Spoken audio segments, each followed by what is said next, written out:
2024 জুলাই আগস্টে বাংলাদেশে ছাত্র জনতার এক অভূতপূর্ব গণ অভ্যুত্থান সংঘটিত হয়েছে, যে অভ্যুত্থানে 1.5 সহস্রাধিক মানুষ প্রাণ হারিয়েছেন এবং 20 সহস্রাধিক মানুষ আহত হয়েছেন।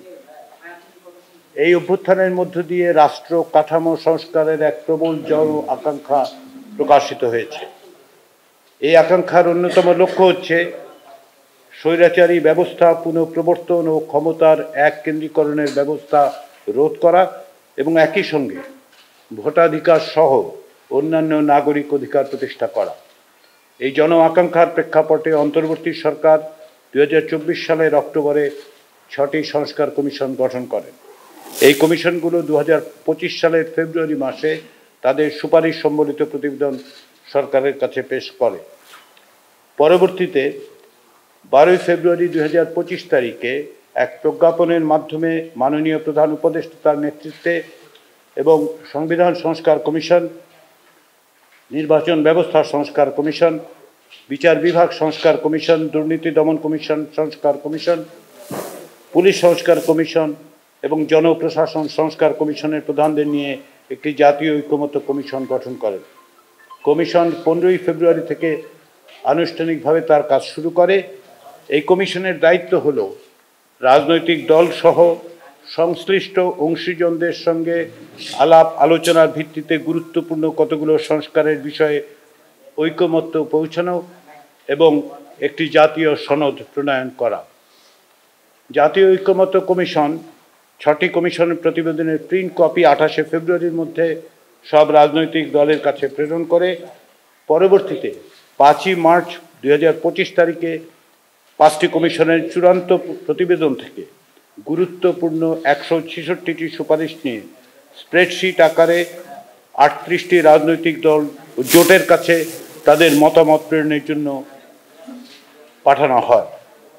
166টি সুপারিশের মধ্যে সংবিধান সংক্রান্ত সুপারিশ ছিল 70টি, নির্বাচন ব্যবস্থা সংস্কার বিষয়ে 27টি, বিচার বিভাগ সংক্রান্ত 23টি, জনপ্রশাসন সংক্রান্ত 26টি এবং দুর্নীতি দমন কমিশন সংশ্লিষ্ট সুপারিশ ছিল 20টি।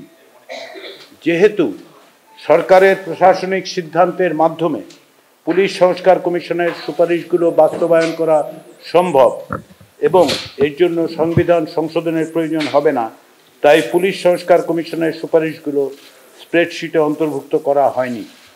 এছাড়াও এসব কমিশনের যেসব সুপারিশ আইনি এবং প্রশাসনিক ব্যবস্থার মাধ্যমে আশু বাস্তবায়ন করা যায় তার একটি তালিকা সরকারের কাছে কমিশনের পক্ষ থেকে প্রেরণ করা হয়।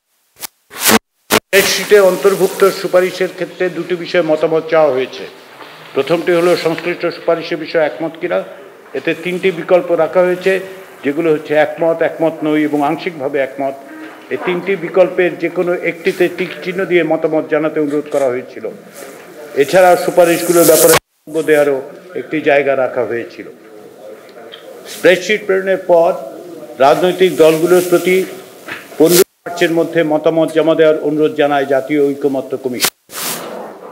কিন্তু কিছু রাজনৈতিক দল স্প্রেডশিটে মতামত প্রদানের জন্য সময় বাড়ানোর অনুরোধ জানান। মোট 35টি রাজনৈতিক দল জোটের কাছ থেকে মতামত পাওয়া যায়।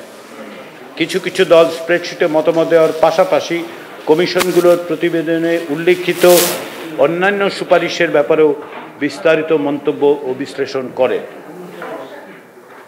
দলগুলির মতামত পাওয়ার পাশাপাশি 20 মার্চ থেকে 19 মে তারিখের পর্যন্ত মোট 33টি রাজনৈতিক দল ও জোটের সঙ্গে 45টি অধিবেশন অনুষ্ঠিত হয়েছে। আলোচনার সুবিধার্থে কয়েকটি দলের সঙ্গে একাধিক দিনও বৈঠক হয়েছে। রাজনৈতিক দলগুলোর সঙ্গে কমিশনের প্রথম পর্বের এই বৈঠকগুলো ছিল অত্যন্ত আন্তরিক এবং সৌহার্দ্যপূর্ণ।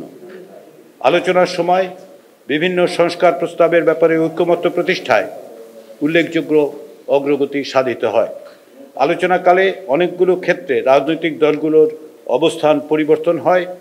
অনেক বিষয়ে দলগুলো নীতি নির্ধারকদের সঙ্গে আলোচনার পর এবং দ্বিতীয় পর্যায়ের আলোচনায় তাদের মতামত জানাবেন বলে আমাদের অবহিত করেন।